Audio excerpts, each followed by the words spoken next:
अश्वनी नायक निर्णायक free education में आप सभी का स्वागत करता हूँ।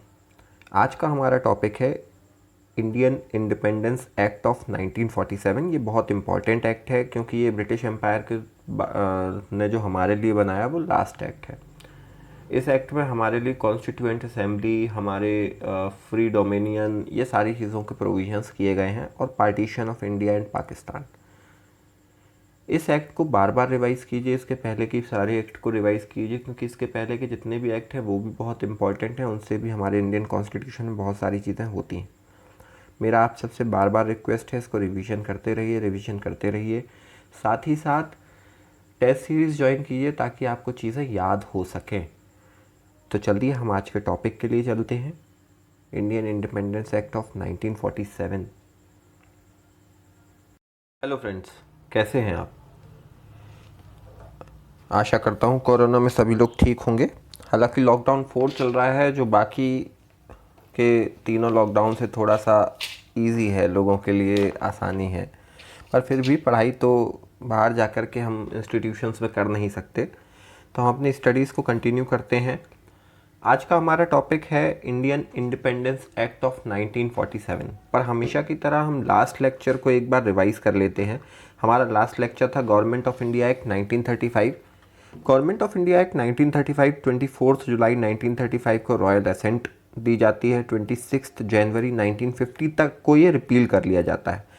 इस गवर्नमेंट ऑफ इंडिया एक्ट 1935 को साइमन कमीशन की रिपोर्ट, राउंड टेबल कॉन्फ्रेंस की recommendations, white paper published by the government of British in 1933, report of joint select committee, इन सारी चीज़ों के बेसिस पर प्रिपेयर किया जाता है। इसका मेन रीज़न ये था कि they want to disseminate the religious communities like Muslim, Sikhs, women and depressed class from the nationalist movement. They also fulfilled the demand of Indians for constitutional reform in India। इसके बाद इसके जो कुछ provision है, इसमें ये कहा गया कि ऑल इंडिया फेडरेशन का एस्टैब्लिशमेंट किया जाएगा जिसमें ब्रिटिश इंडिया और प्रिंसली स्टेट्स को इंक्लूड किया जाएगा। This act provided the power distribution of power between centre and province in 3 list. First is federal list for central government, provincial list for state government, concurrent list for both the government, but the rule made by the center will prevail. Then now Viceroy is empowered with residual power. Diarchy was abolished at the provincial level. Governor of the province became the executive head of the provinces. Council of Minister formed for the aid and advice of the governor. Council of Minister was responsible for legislature. Legislature could remove the Council of Minister. British government could suspend provincial government. The subject under the federal list were divided into reserved and transferred subject. The reserved subject were administered by a viceroy and 3 councillors appointed by the viceroy.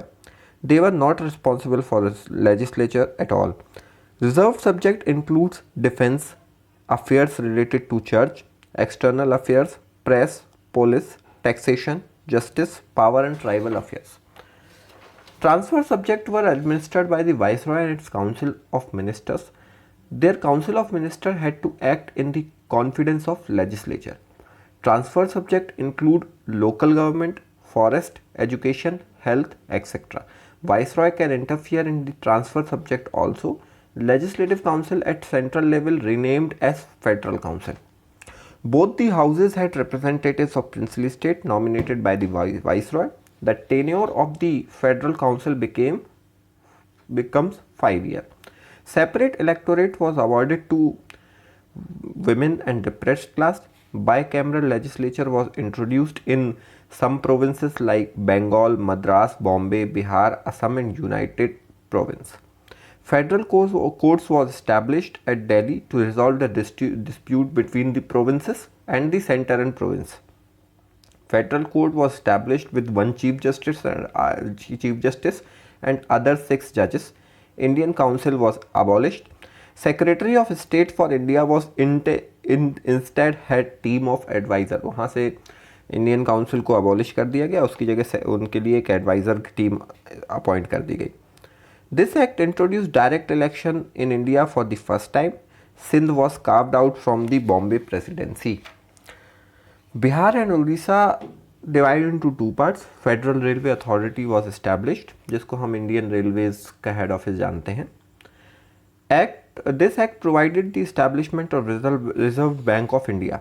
This act provided the establishment of Federal, Provincial and Joint Service Commission. इसके कुछ impact भी हुए. This act gave more autonomy to provinces. British Parliament retained its supremacy over federal and provincial legislature. This act was the milestone in the development of responsible constitutional government in India. Government of India Act 1935 was replaced by Constitution of India after independence. इसका एक बहुत बड़ा defect था कि this act was keep dividing the people. They do not want that कि Congress party कभी भी British crown के खिलाफ कोई भी बात कह पाए, रख पाए. This was all about Government of India Act 1935. Now we are moving toward today's topic, that is Indian Independence Act of 1947. ये हमारा लास्ट एक्ट है जो ब्रिटिशर्स ने हमारे लिए बनाया था.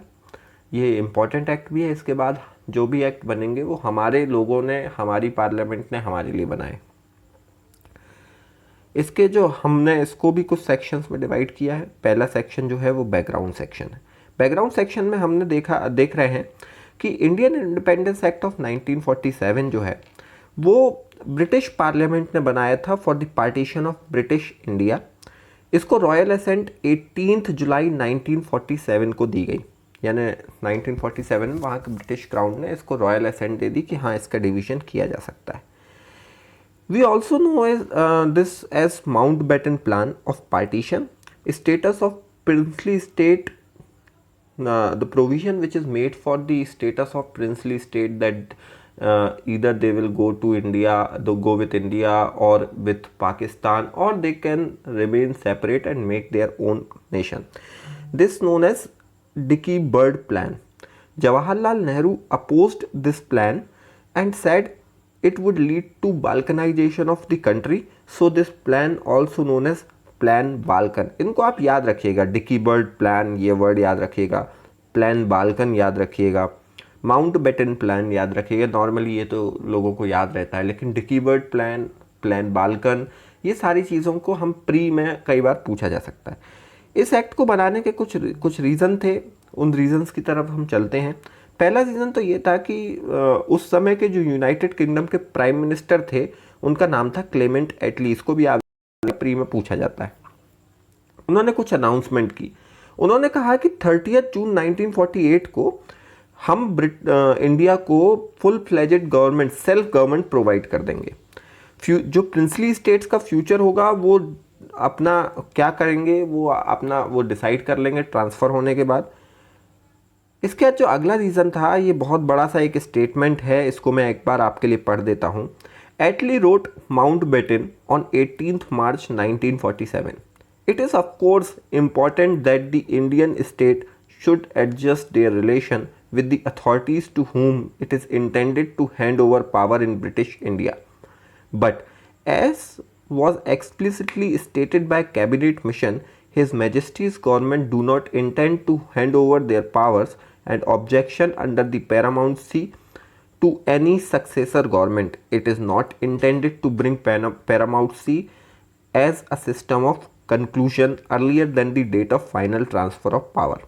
But you are authorized as such a time as you think appropriate to enter into negotiation with individual states for adjusting their relations with the crown. The princely state would be free from orders to and treaties of British rule in India. इस line को आप याद रखिएगा कि उन्होंने कहा princely states को कोई भी ट्रीटी और किसी भी चीज़ से हम फ्री करते हैं जो कि ब्रिटिश रूल के दौरान की गई थी. They can earlier join the either of the two dominions. जो भी इंडिया एंड पाकिस्तान बनेंगे उनमें से किसी एक को ज्वाइन कर सकते हैं. And they can stay separate. वो चाहें तो अलग भी रह सकते हैं. क्लेमेंट एटली ने ये लेटर माउंटबेटन को लिखा था कि आप जल्दी से जल्दी जो भी आपको अप्रोप्रिएट लगे वो डिसीजन लीजिएगा. प्रिंसली स्टेट अपने तरीके से अपना काम कर सकती. हम आगे चलते हैं. हम आगे देखेंगे कि इसके प्रोविजंस क्या थे.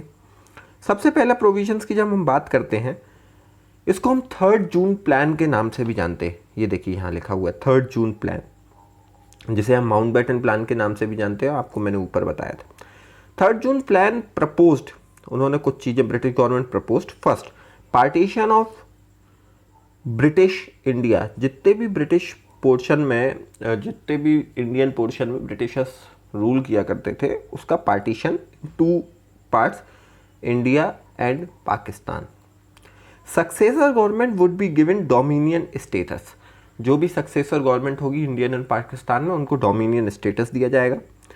Autonomy and sovereignty to both the countries, यानी दोनों कंट्रीज़ को ऑटोनॉमी दे दी जाएगी, वो अपने तरीके से अपना राज करें, और उनको सोवरेनिटी भी दे दी जाएगी, मतलब ब्रिटिश एम्पायर उनमें कोई भी इंटरफियरेंस नहीं करेगा।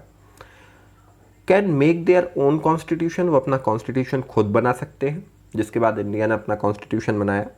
Princely state was given the right to either join India और पाकिस्तान और रिमेन सेपरेट। प्रिंसली स्टेट को ये राइट दिया जाएगा कि वो चाहे तो इंडिया के साथ जुड़े, चाहे तो पाकिस्तान के साथ जुड़े, और अगर वो चाहते हैं तो खुद को सेपरेट रख सकते हैं।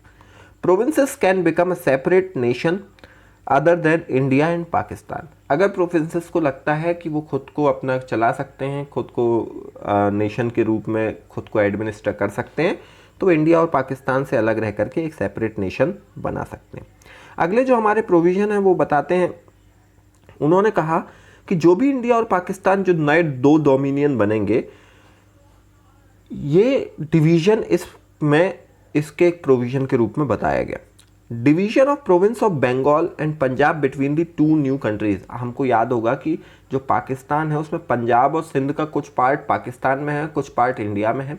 ऐसे ही बंगाल का जो कुछ पार्ट इंडिया में हो, कुछ का पार्ट पाकिस्तान में, यानी वेस्ट बंगाल इंडिया में है और ईस्टर्न बंगाल का बांग्लादेश बन गया है, जिसको हम अभी 1971 के बाद से बांग्लादेश कहते हैं। उसके पहले से वो ईस्टर्न पाकिस्तान कहलाया जाता है। इसके बाद कुछ अगले प्रोविजंस की तरफ चलते हैं। इस अगले प्रोविजन में उन्होंने कहा कि the office of governor general जो होगा वो दोनों जगह पे, दोनों कंट्रीज में इस्टेब्लिश किया जाएगा as the representative of crown. India के पहले गवर्नर जनरल थे इंडिपेंडेंट इंडिया के पहले गवर्नर जनरल थे लॉर्ड माउंटबेटन, और पाकिस्तान के पहले गवर्नर जनरल मोहम्मद अली जिन्ना थे। इस्टेब्लिशमेंट ऑफ कॉन्स्टिट्यूएंट असेंबली, हम इसको आगे देखेंगे कि कॉन्स्टिट्यूएंट असेंबली में क्या हुआ, कॉन्स्टिट्यूशन बनाने का काम हुआ। इसके बाद termination of British sovereignty over the princely states with effect from 15 अगस्त 1947, यानी ब्रिटिश एम्पायर अपने पूरे इंटरफियरेंस को ख़त्म कर देगा।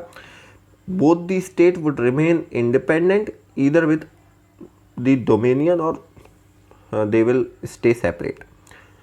Act also provided division of joint property and armed forces, जो भी इंडिया की, ब्रिटिश इंडिया की जॉइंट प्रॉपर्टी होगी और जो भी आर्म्ड फोर्सेस होगी उसको भी सेपरेट किया जाएगा। ये भी इसमें एक प्रोविजन किया गया। To fix the international boundaries, एक बाउंड्री कमीशन बनाया गया जिसके चेयरमैन थे सर सिरिल रेडक्लिफ, और उन्होंने इंडिया और पाकिस्तान के बीच में एक लाइन बना दी। उस लाइन को, उस इंटरनेशनल बॉर्डर को हम लोग रेडक्लिफ लाइन के नाम से भी जानते हैं। उन्होंने जो कमीशन बनाया था उस कमीशन ने इसको डिवीजन दिया है। After the creation of dominion the British parliament would not enact any law in the territories of the new dominion. नए डोमिनियन में ब्रिटिश पार्लियामेंट कोई लॉ नहीं बनाएगी, ये उन्होंने स्पेसिफिकली इसमें प्रोविजन में मेंशन किया इस इंडियन इंडिपेंडेंस एक्ट ऑफ 1947 में। Until the new constitution came into existence, the Governor General would give an assent to any law passed by the Constituent Assembly in His Majesty's name. जब तक आपका constitution नहीं बन जाता, यानी India और पाकिस्तान का, तब तक गवर्नर जनरल आपके लॉज जो आप बनाओगे उसको इनेक्ट करेंगे on the name of the crown.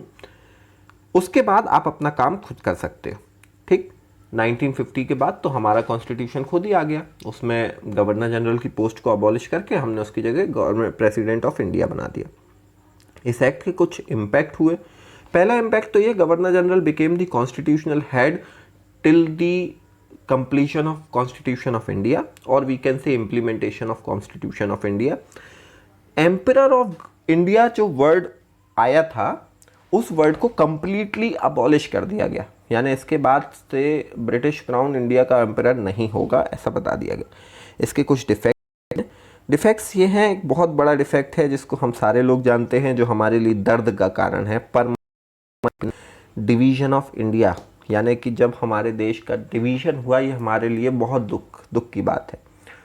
और यही इस एक्ट का मैं मानता हूँ कि सबसे बड़ा डिफेक्ट था। बाकी तो सारी वही चीज़ें हुई जो कि इंडिया और इंडियंस चाहते थे।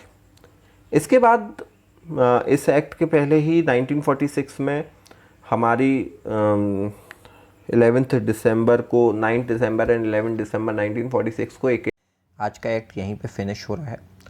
आपको इस एक्ट से रिलेटेड नोट्स की अगर रिक्वायरमेंट हो और आप all India online test series में भी पार्टिसिपेट करना चाहते हो तो आप हमारे नंबर 9424357515 पर कांटेक्ट कर सकते हैं। हम आपको ऑल इंडिया टेस्ट सीरीज़ जो आप अपने घर में बैठ कर के, अभी कोरोना में अपन बाहर भी नहीं जा सकते, तो अपने घर से, मोबाइल से, अपने लैपटॉप कंप्यूटर से पार्टिसिपेट कर सकते हैं। आप प्लीज़ हमसे कांटेक्ट कीजिए, हम आपको सब प्रोवाइड करेंगे। पढ़ते रहिए, घर में रहिए, सुरक्षित रहिए।